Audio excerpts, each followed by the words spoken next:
Bonjour, c'est Martin. Bienvenue au Cuisine Craft. Aujourd'hui, à l'aide d'une succulente recette de beefsteak mariné à l'italienne, je vais vous donner quelques trucs pour toujours réussir vos grillades sur le barbecue. Comment couper, comment mariner et comment griller vos viandes. Premier truc que je vous donne, c'est de toujours préparer la grille avant la cuisson. Alors, on va vaporiser avec un enduit à cuisson la grille du barbecue et on va l'allumer. Très important aussi d'attendre que le barbecue ait atteint la température désirée avant la cuisson de la viande. Jamais, jamais on va mettre un steak sur une grille froide. Maintenant, comment choisir la viande? J'ai ici dans un plat en verre 2 beefsteaks de surlonge et on s'assure que la viande soit de couleur rouge, un beau rouge brillant. On veut aussi que le gras soit d'un blanc crémeux, puis on veut voir aussi du persillage bien réparti partout sur les steaks. Et on s'assure que le steak soit d'une texture assez ferme.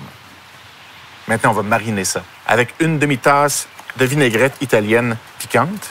Je m'assure de bien badigeonner uniformément et évidemment de chaque côté. Et on va faire mariner la viande pendant 30 minutes au frigo.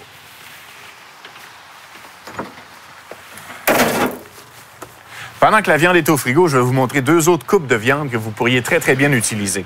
D'abord, de ce côté-ci, on a un beefsteak de faux filet. Ça, c'est une viande qui provient de la zone des côtes du bœuf. C'est très savoureux, c'est très tendre. Vous pouvez voir aussi que c'est une viande qui a quand même un peu de gras et beaucoup de persillage. On va l'accompagner d'une bonne marinade ou simplement d'un bon mélange d'épices et ça va être délicieux. De ce côté-ci, la bavette. La bavette, elle, ça provient de la zone de l'abdomen du bœuf. C'est une viande qui va gagner à être marinée parce que ça va lui permettre de s'attendrir un peu, mais c'est très savoureux. Vous pourriez, par exemple, utiliser la bavette pour faire des fajitas. Et ça, c'est délicieux. On est maintenant prêt à passer à l'étape de la grillade comme telle. Alors, on va retirer les steaks de la marinade.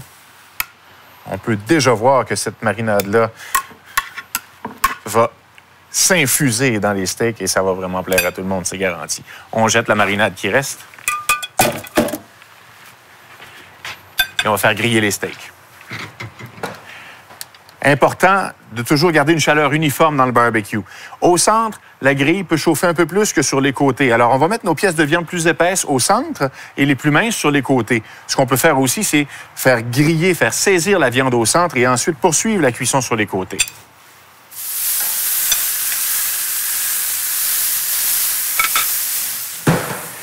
Un autre bon truc, c'est d'utiliser un thermomètre à cuisson. Avec ça, vous ne vous trompez pas, ça va toujours vous donner la lecture exacte de la cuisson de votre steak. On va le piquer à l'endroit le plus épais, sans toucher à l'os, sans non plus toucher au gras.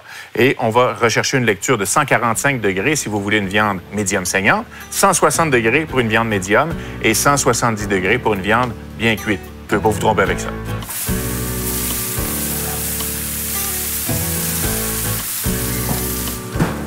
Quand la cuisson est terminée, on peut maintenant badigeonner avec la sauce barbecue Bullseye Bold Original. À peu près une demi-tasse.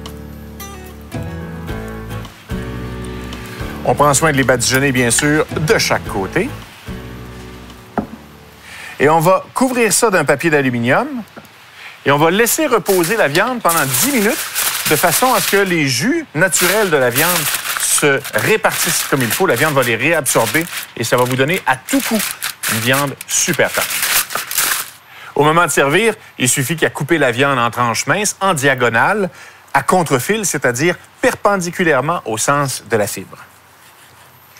Grâce à ces quelques trucs et notre méthode facile pour mariner et griller la viande sur le barbecue garantit que vos steaks et vos grillades vont toujours faire fureur cet été. Vous voulez d'autres idées recettes et d'autres vidéos? Visitez craftcanada.com.